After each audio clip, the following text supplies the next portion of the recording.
We all Mhm. experience stress. All of our health conditions, whether chronic, inflammatory in nature, or autoimmune in nature, all of these conditions tend to occur because there's excess stress on the body. When we're in a state of burnout, when our bodies are literally saying, we can't handle this anymore. If we do any more of this, we're not going to be able to function. We need to take our time and stop for a moment or put the brakes on. So, talk to us about or upgrade your vagus nerve, because you have your other book called Yes. Activate Your Vagus Nerve.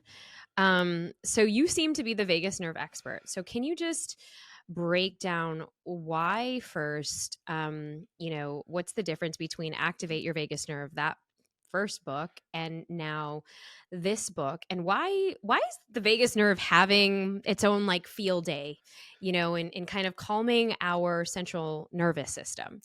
It's a great question. And yes, the vagus nerve, I believe, is having its moment finally, which is interesting because it's kind of been there the whole time. And it's been the mechanism by which our body activates the state of rest, digest, and recover within the body. And so I think what's happening is we're realizing more and more that the the body requires a level of control. And in order to allow for us to control when we go into fight or flight versus rest, digest, recover, there needs to be a switch to that entire pathway. And the switch to that pathway, the connecting point, is the vagus nerve. And we're realizing more and more that all of our health conditions, whether chronic, inflammatory in nature, or autoimmune in nature, all of these conditions tend to occur because there's excess stress on the body, excess, all types of stress. We'll dig into that, I imagine. But Mm-hmm. all of those extra types of stressors are causing our ability to shift between those two states to not be very good. So we tend to spend a lot more time in that fight or flight state as our bodies currently function. And so my first book, Activate Your Vagus Nerve, it's about 5 years old now. That book came out with me just being ready and primed to tell people what the vagus nerve was. It was a Mm-hmm. little bit more basic, a bit more anatomy, but less of the physiology and kind of the mechanism by which it works.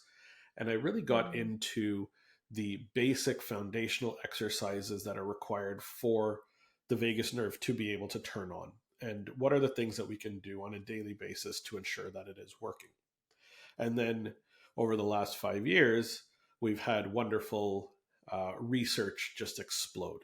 And there's been a ton of uh, electrical devices that have come into the realm. And we've got all these cool tools like cryotherapy and cold plunge, which are wonderful. And we're starting to learn like this is how we control inflammation in the body. And Mm-hmm. we've had people like Andrew Huberman who are putting this at the forefront for all of us to understand that there is a physiological pathway by which our body shifts state. And so I think what's happened is we're realizing more and more that we need this nerve to work really well. And Mm-hmm. what the new book is essentially a culmination of even more years of my experience working with clients, as well as a new understanding of some of the newer research that is telling us where we want to go.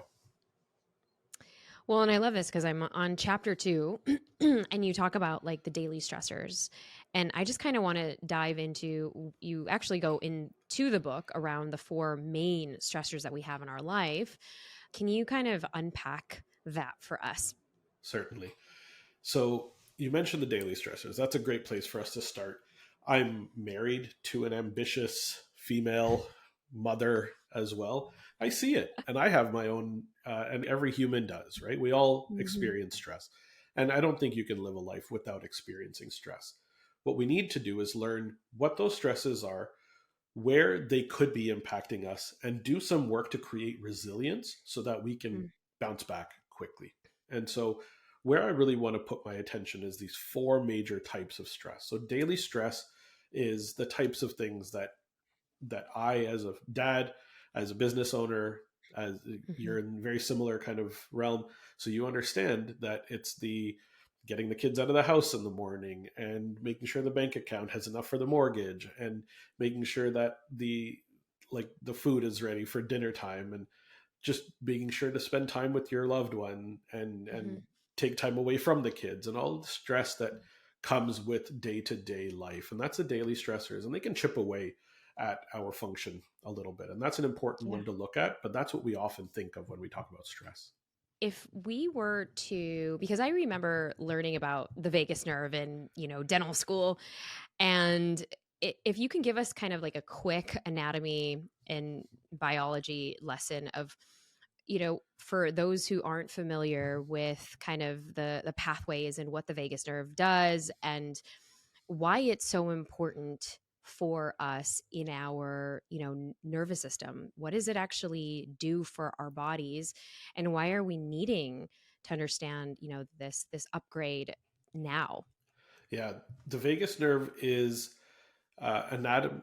If we go into the anatomy of it, it starts in the brainstem. It is the 10th cranial nerve. It follows along the carotid artery and the jugular vein in the neck, comes down into the thorax, the chest area, and it's going to innervate the heart and the lungs pretty significantly. And it continues down into the abdomen, where it connects to essentially every single organ in the abdomen, all the viscera. So that's the digestive tract, the spleen, the liver, the kidneys, pancreas, you name it. They all have a So connection to everything. the vagus nerve. Exactly. And that's really why it was named the vagus nerve, because vagus came from that root word of vague, which meant wandering, which meant it goes everywhere. And it was this weird connecting point. So it doesn't connect to other nerves generally. There's a few spots where it does, but it's not a direct nerve to nerve or nerve to muscle connection. It connects to organs in particular, Mhm. not like every other nerve in the body. Most other nerves don't do that. This nerve is very unique in that particular way, and to the extent of connections that it has. What it's actually doing is it's connecting to the immune cells that are present in every single one of those organs. And that's what Ah. this is. It's the neuroimmune connection. It's the connection between how our brain tells the immune system what state it should be in. That's really important to our well being. Yeah, no, this is huge, because if we get into kind of this next piece that you dive into in the book, how is the vagus nerve involved in the development of disease and inflammation through stress? And if we have uncontrolled inflammation is like, I feel like everyone is kind of going through some sort of inflammation in the body. It's like the thing that we see all of the memes about, learn all about, know all about. I feel like in some cases and instances, everyone is going to face some sort of inflammation through certain stress. So, can you just break that whole piece down? Absolutely. So, inflammation is an important and very necessary piece to our well being puzzle. So, how our body reacts to stressors, toxins, burdens, things that could be a threat to our survival, is it creates an inflammatory reaction. And that inflammatory reaction means that it goes into a state where it can either fight against the threat or run away from that threat. Generally, it's going to fight. And this inflammatory response creates almost like a storm of uh, chemicals within our immune system and within each of the organs that these cells are located, to bring more fighters to that area, more immune cells, more white blood cells. They're going to go and attack any threat to our survival. They're going to make sure that that threat does not kill us off. In doing so, it will fight against whatever that threat is, but it can get confused as to what those threats really are. It can get confused and say, this threat looks like something really significant, something like mold, something like a bacterial toxin that's entering, something along those lines. But it can also confuse it and say, well, this kind of looks like it, but it turns out to be your thyroid. And so we have a potential thyroid autoimmune type condition that occurs, or we have a potential issue with autoimmunity on the brain and on the central nervous system, and this is like MS or Parkinson's. It goes down the path of neurodegeneration, and these are all inflammatory conditions that are not kept in check. And the job of the vagus nerve is to keep the inflammation in check. It's really to help to lower that burden. And the stressors that can drive this, we talked about the daily stressors already, but we Yeah. have three other major kind of categories that we have to look at. I mentioned one briefly, and that's the biochemical stressors. This is the Okay. toxins that are entering our body through our food. These are the environmental toxins. Are we living too close to the highways and the freeways? Are we wearing polyester clothing that's covered in all of these chemicals and the flame retardants on our couches and indoor air quality challenges, right? So these are potential sources of biochemical stress from an external source, but we can't forget a lack of the good chemicals that are necessary within our body. Things like electrolytes, things like omega-3 fatty acids, things like Mm. the necessary B vitamins and the necessary amino acids to ensure that we have enough raw material to make our body really work. And so we have to make sure that the biochemical stressors are that we're not missing out on things we need and that we don't have too much of the things we don't want. The other Yeah. stressors are the physical stressors, so things like car accidents, slip and fall injuries, birthing trauma, huge issues, right? Like how many people that we know have C-sections now, or how many people have had some sort of uh, surgery for another thing, for example. Like I had a hernia surgery, right? Like these are stressors, things that have happened in the past. So we need to make sure that these physical stressors are accounted for. And then the last one is psychological stress, and that one comes down Mm. to childhood trauma, victim of a Mm. crime, been exposed to some major significant kind of, this is the big T trauma, and that one tends Right. to scuff the lenses through which we see the world. And so things can look more like a threat even though they tend not to be objectively a threat to our survival, and so we react in a particular way, and so our perception is changed because of that. So we need to look Mhm. at those four types of stressors: daily, psychological, biochemical, and physical. Yeah, I mean, I feel like you're one of the few doctors that I've come across that actually, have this like well-rounded and holistic approach, because I think it's so easy, and I'm definitely not throwing shade to some of my medical colleagues at all. I mean, it's like what we don't know, right? And I think that, this part is not in the training in the schools. And I think, for somebody like yourself to be so committed and convicted to really showcase this piece as a full 360 rounded whole, that I wish that a lot of other practitioners would adopt, because it starts from this cycle of the stresses, the daily stressors, the psychological stressors, which nobody's really going back to see what your childhood stressors are, or the traumas, the big T and the little t traumas. And then these like daily physical stressors. And then, of course, we have the biochemical stressors, the things that are kind of not aligning in our body. And you've now dedicated your practice to helping people out. What have you actually seen, you know, in your practice as you are kind of taking people through, this holistic approach? It was my own journey actually that started this whole thing off. And I was dealing with my own health struggles. I used to weigh 250 pounds, high blood pressure, borderline diabetic. This was in my Mm. 20s when I was in chiropractic college. Even before that, I had my own health struggles. And when I got married, lucky enough, my wife saw past a lot of this stuff. Aw. That she was this prompt for me to say, okay, I need to really start figuring out what's going on. And I as a chiropractic student, did my stuff, got my own clinic, got things up and running. The the stress built up, and I didn't understand what was really happening, but I put some attention to trying to figure out what the stressors were. And I realized that what needed to shift was my state. It wasn't about my weight per se. It wasn't about all of the other kind of symptomatic things that were happening, but rather something was happening inside my body that wasn't allowing me to heal. It wasn't allowing me to have those symptoms working effectively and to eliminate those symptoms effectively. So it was the state that I was in. It was I stuck in this fight or flight state all the time? Was I stuck where I was dealing with stress and my body was on high alert, right? I was just like a deer in the headlights almost, or constantly under like this pressure that I need to push back against the world in some way, or fight against something in some way. And there was this almost internal strife or internal struggle that I was dealing with. And once I realized that this is what it was, and that I could actually breathe my way into a rest, digest, and recover state, this is where the real realization came up. And it is, for me, the realization was that we cannot heal in a sympathetic state. We cannot heal. Our bodies cannot heal when we're in fight or flight. We need to shift our body into a signaling pattern that allows us to be in that rest and recover pattern. And that rest, digest, and recover pathway is signaled through the vagus nerve. And so that was for me the big eye-opening, big awakening moment that said, here's what needs to happen. Let's start shifting. Let's spend time purposefully putting ourselves into that state where we can then activate that healing mechanism of what's already present within our body.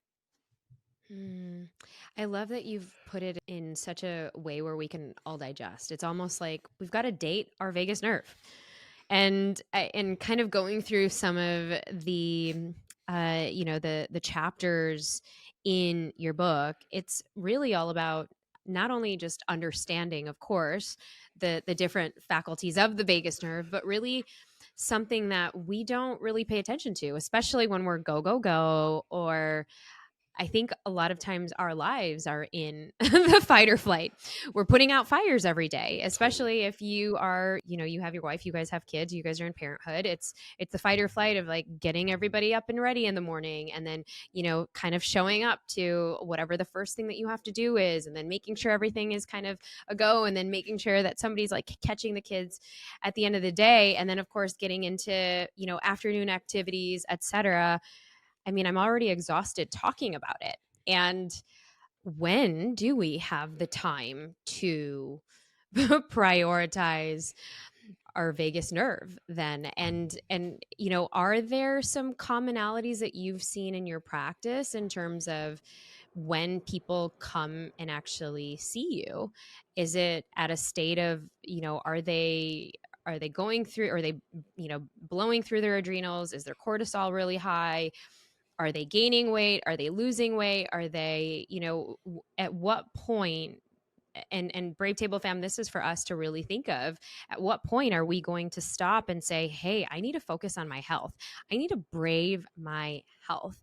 I mean, obviously for me, it's been a full journey. I've been so addicted to wellness. I mean, ever since I was a young girl, just having seen, not one, but 3 members of my family kind of go through these medical conditions, cancer, asthma, and losing them at such an early age. I mean, it's one of the reasons why I went into medicine. It's one of the reasons why I wanted to have service in that way.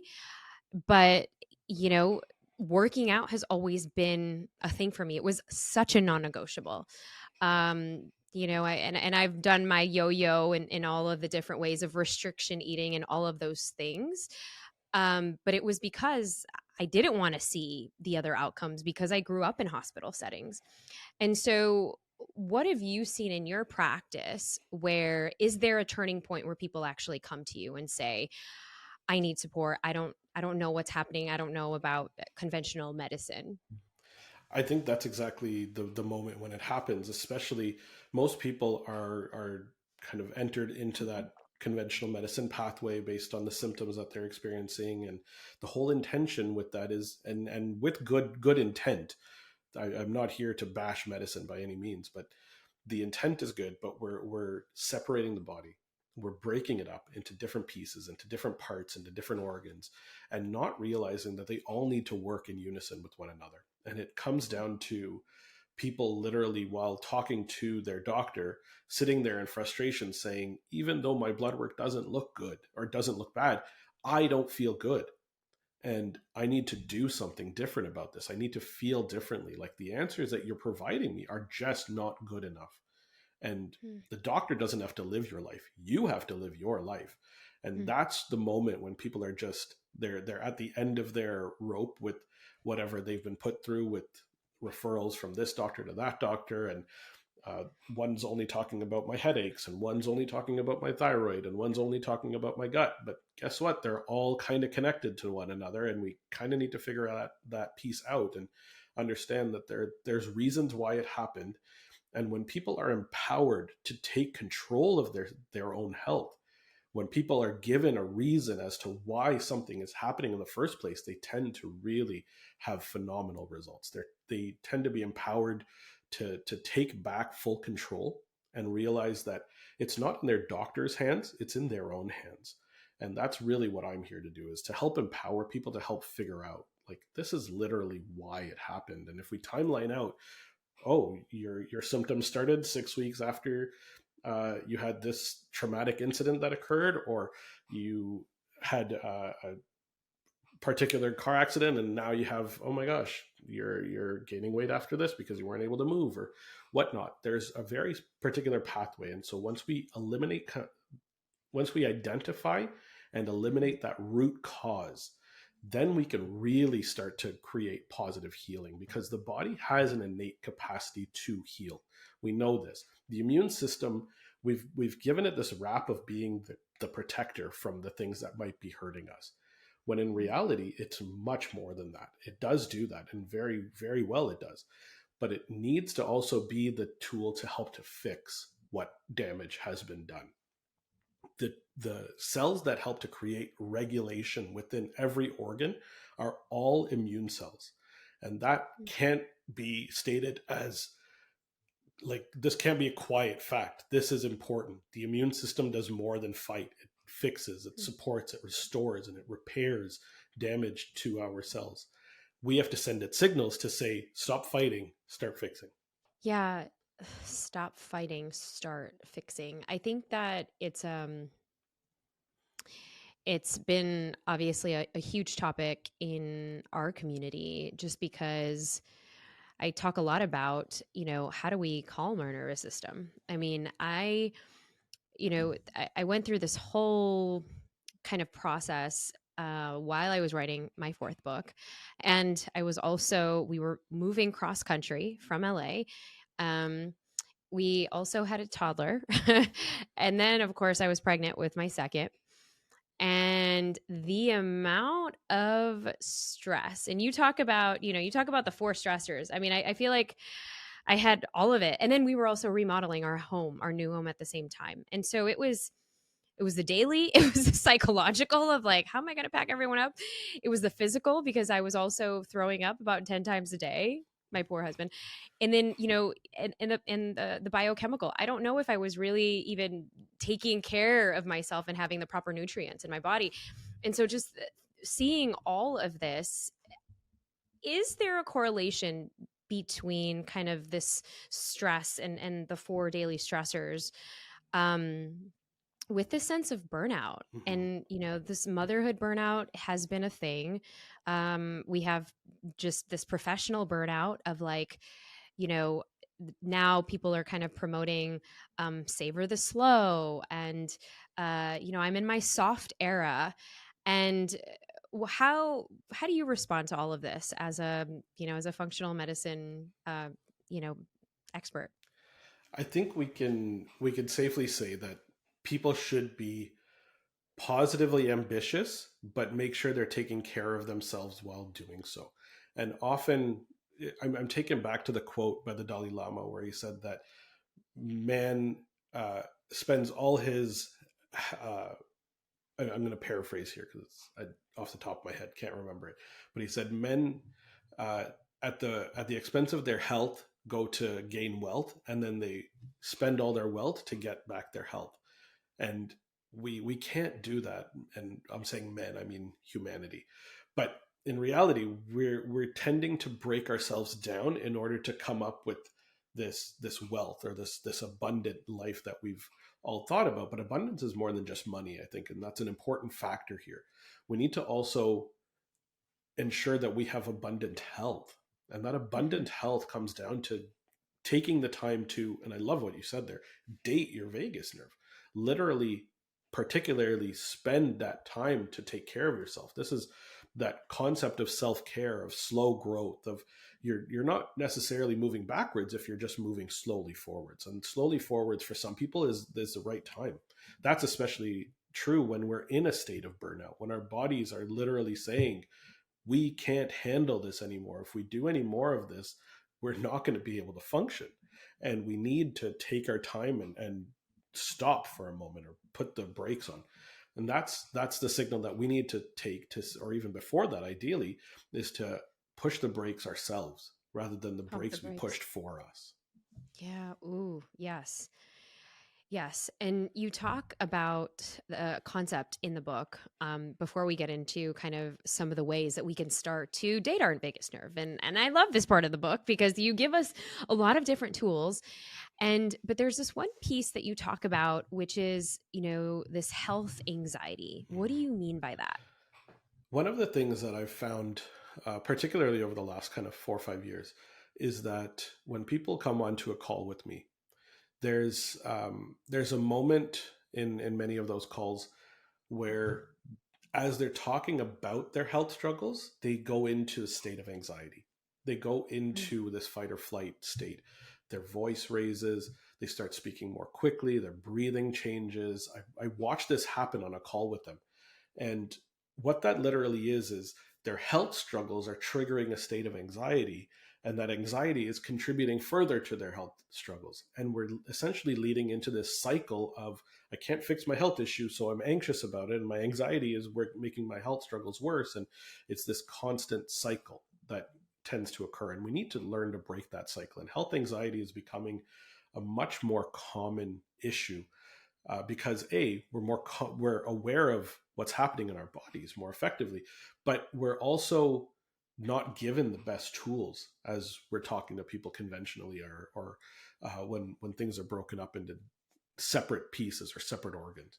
And I think we need to be really conscious and really aware of being able to pull ourselves back and shift our perspective on what's happening. Because if we continue to maintain that level of anxiety and maintain that cycle, it's just going to get worse, and we're physically putting ourselves into a burnout position.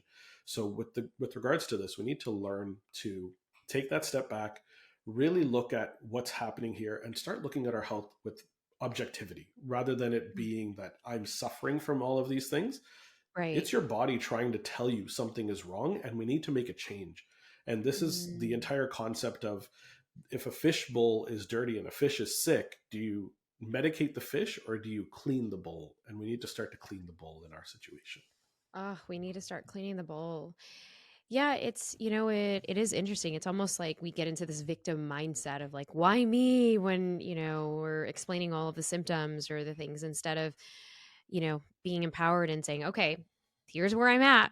Here's where I'm at. I probably haven't been taking good care of my body. I probably haven't been meditating as much as I'd like to. I probably have overcommitted to all of the things, the activities, the people, and I just need to say no. I need to take a couple of days or a couple of weeks to just kind of ground and do practices that light me up. So I mean, I love that we are chatting about this, because this is like one of the probably most important conversations that we could be having, to spark that awareness of, all right, where are we just spreading ourselves so thin? And like you said, we need to be able to kind of upgrade our vagus nerve so that it can allow ourselves to do the processes and reduce our inflammation naturally and allow ourselves to heal, because we're, like you said, we're exposed to so many different stressors on a daily basis that if we aren't upgrading our vagus nerve, well, it can send us into cycles of disease, correct? Absolutely. That's exactly it. Yeah. We need to make sure that pathway is working so that the diseases can be paused or stopped prior to even occurring in the first place. And are there any diseases in particular that this can actually, activate if we're not paying attention? Honestly, it's such a broad number of conditions, because inflammation is literally that common trunk between all the root causes that we see and all of the potential conditions that we see. And that common trunk is that uncontrolled inflammation. So I see patients dealing with anything from diabetes and obesity to Parkinson's disease to autoimmune conditions to hypertension, you name it. Like, if there's an inflammatory component to it, your body is not doing a great job managing that inflammation. And so we need to shift the state and then address the root. And that state shift is often that missing piece. The state shift. So we need to shift our state and ask ourselves, what else can we do to date our vagus nerve? So Exactly. in section 3 of the book, which I love, you talk about, there are about 4 chapters, actually, no, there's 6 chapters dedicated to the different strategies that we can be doing. So if I am new to kind of dating my vagus nerve, where would we start, and what is something that we can kind of begin doing? The single today? best place to start without fail is something you're already doing approximately 20,000 times a day, and that's your breath. Our breath is the controlling kind of autonomic mechanism that we tend to forget about, but is the one that we can use most readily in any single moment to shift our state quickly. And so this is where I'll always start people. I never want anybody to go full off the deep end and jump into a cold plunge right away, because that's probably not the best idea. Can be a lot for anyone right off the bat. But we want to start working with your breath. So breathing is really interesting. Joseph Pilates said that if people learned how to breathe better, the whole world would be a better place. It really came down to, in Pilates' world, he noticed that people were breathing really poorly. And there's so many different books on this that I'll mention later. But essentially it comes down to, we're often breathing short, shallow, and chest focused. That's problematic. When we breathe with our chest, we're not using the prime muscle for our breath, which is our diaphragm. This is huge. The diaphragm is a massive muscle, literally separating our chest, our thorax, from our belly. And that diaphragm muscle is almost this huge dome-shaped muscle that when it contracts, when we utilize it effectively, it's what creates the vacuum that allows air to enter our lungs. If we're not using our diaphragm effectively, we're using something called accessory breathing muscles. These accessory breathing muscles are the ones upper back, upper traps. I don't know if you know anyone who has really tight upper back muscles, upper trap muscles, headaches because their neck is tight, or their chest and shoulders. These muscles are accessory. They're secondary. They're only there to do the job of breathing when your diaphragm can't do it. It's a great backup plan, but we're using the backup plan. We're not using the prime driver. And so breath is really key here. We really need to look at how we are breathing. So one of the quick things, and we can just do this right now, I have my patients put one hand on their chest and one hand on their belly, and I have them take 3 deep breaths, or take 3 breaths, and monitor to see where they're at. And you'll notice often we're breathing with more movement on the hand that's on our chest. Oh. And what we can do, I can see, well, I can see where people who are only breathing in their diaphragm are kind of like, their shoulders are up, their neck is stiff, their shoulders are all the way up to their ears, and no wonder we have these tension headaches, right? That's exactly it, right? We have all of these conditions that we're all experiencing, or many of us are, because these muscles are being overused. And so we're sitting there with this tension constantly, and now we have tension headaches, or we have issues with our TMJ, or we have all these other conditions that are secondary to breathing patterns that are not optimal, that are involuntary, that are not strong. So the breath is key. And so what we want to do is we want to have our breath go to our belly. We want to inhale through our nose, big one. You're a dentist, you know this very well. So air should go in through the nose. When it does, it's A, being filtered by our nose hairs, B, it's being humidified in the sinuses, and we're activating nitric oxide activation when we breathe through our nose. And that air is humidified, warmed, and brought into the lungs effectively. So nasal breathing should be diaphragmatic, slow, and deep, and ideally a longer exhale than inhale. So we should be breathing out longer and breathing in shorter. The reason for this is when we're breathing in, what's happening is we're sending a signal to turn on our sympathetic nervous system, which signals the fight or flight mechanism. This is very clear Imagine you get in the shower and you turn on the Yeah. shower and the water's freezing. What's the first thing that happens? You go, tighten Yep. up. Everyone gets tight. You Mm. take a very short, shallow breath, immediate with your mouth, right? Like we tend to go into that sympathetic state.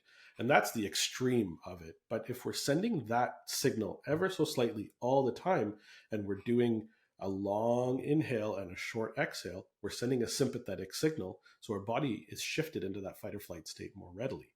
As we exhale and we extend that exhale, we spend Uh-huh. more time in that parasympathetic mode where the vagus nerve is turned on. So the longer Oh. the exhale, the better. So a really So it's kind of simple like pattern. a yoga breath, basically. Exactly, exactly. And that's what yoga is Ah. based on. Really interestingly, all of yoga is meant to be breathing while in difficult physical positions, right? And so it's the Mm. next level. It's breathing while under stress. So learn to breathe without the stress first, and then learn to breathe with the stressors.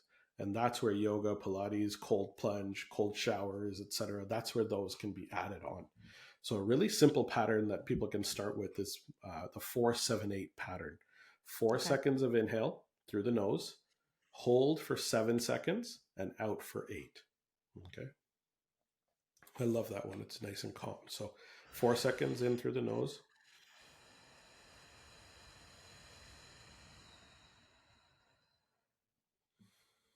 Ooh, Seven that second was hold good. and 8 out. Exactly. So that is Mm. so calming. And you'll notice literally doing 2 or 3 of those breaths. I do this. I have group calls with my membership group every Thursday. And we do this for the first 2 or 3 minutes of our call. And everybody just goes into this calm state. And we then have this amazing call because Mm. everybody is chilled out. Everybody goes into parasympathetic mode. The stressors melt away for a moment. And we're able to put our thoughts more objectively and improve our executive function. When we do this, what's really interesting, our blood flow actually comes to the front of our brain, to our prefrontal cortex, where all of our executive function is. So we actually begin to think more clearly, more logically, more objectively, and be able to make better decisions because we're breathing more effectively, because our body's in a state where we're not simply reacting to threats to our survival. Oh, I love all of this. Okay. And, you also have a chapter around one of my favorite ways, and I've been doing this with my kids too. But, chapter 17 is all about, auditory and listening therapy. So, can we just talk about like the effect of music and the vocalization? Because if we're dating our vagus nerve, should we just be putting on some tunes and just like, karaoke vibing it out or what? To some extent, yeah, honestly. And I love this. I do this with my kids too. And vocalization, sound, it's so important. So, have you heard of the polyvagal theory, Dr. Stephen Porges? But Yeah, please tell us of about this course. for those who do not know. So, for those who don't know, Dr. Stephen Porges developed this theory called the polyvagal theory. And what this comes down to is auditory cues of safety and feelings of safety drive the vagus nerve to work effectively, correctly, and keep us in a state where we're in that rest, digest, recover more readily. Any of these Mhm. stressors can push us out of that feeling of safety. One of those can be from, interestingly, from mother's voice. This is a really interesting concept that came through the polyvagal theory, is that when the mother is stressed, when the mother's voice is high amplitude, it goes into this frequency pattern that's not optimal, that's not calm, then mother's stress is transferred to child. And the child Mm. takes on this stress, and their bodies shift into a mode where they're in fight or flight more readily. And that pushes them into this engaged state. And it essentially primes their bodies to be, and their minds to be in this psychologically stressed state more often. And the Mm. perceived threat to their survival or the perceived threat to their safety is significantly greater. It can go even further into a state of freeze, which is a whole nother level of your vagus nerve is on, but your whole body systems have shut off. And that's kind of the red light, your deer in the headlight situation. But the polyvagal theory is essentially based on the auditory cues while we're growing, while we're young. And so having our children listen to a voice that is calm, that is relaxed, a mother's voice that has very specific frequencies and amplitudes, you can just imagine, like, you're sitting with your kids reading them a book. You want to be calm. You want to be relaxed. You want to engage with them. You want it to feel safe and comfortable for them. Unfortunately, when a mother is under a ton of stress, that stress is transferred to their child. Their child is experiencing the stress. The frequencies are going to be different. The mode is going to be different, and the children react in a very particular way. I'm sure you notice this when you're stressed out, your kids start screaming and crying, and the house goes into disarray, and the world is kind of falling apart in that moment, right? We all kind of, as parents, experience this at some point. And what we need to learn to do is notice that it's happening, notice that we are the probable cause of this, or we're the ones that we can shift out of it. And then we take a moment to take some deep breaths. And I do this with my kids. And so this is where we can start singing a fun song, or we can start humming before we have a meal, and vocalize and get the vocal cords activated. There's actually one of the branches of the vagus nerve is the one that signals to the laryngeal muscles. That's what drives our vocal cord tone. So our vocal cord tension is going to be in there. So the reason my voice can go really, really low or really, really high is because I have signaling mechanisms that pull and tension my vocal cords accordingly. And so I'm able to do that. And so when I sing in a calm tone, the tone that actually is the best comes from India.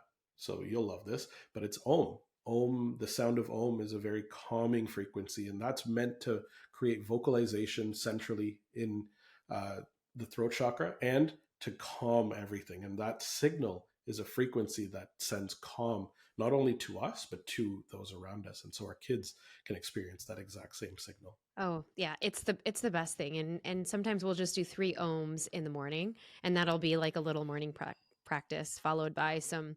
My kids are into Bollywood these days, but So you know, as so it might be a dance party in the morning. But I this conversation is just so juicy and it's so good, and you have some really incredible tips in here, you know, from temperature therapy, which I feel like we didn't get to, but you know, visual therapy, addressing circadian biology, your creative pursuits. And I think that this book is, you know, one of those that we can have on our nightstand. So I just want to say thank you so much, Dr. Navaz, for being here and sharing your wisdom with us. And where can we get the book? And I know you have a freebie for us. And where can we follow you before we get into our igniting round? You can get the book at any bookstore. It doesn't matter where you go. So Amazon or independent bookstores or whatever.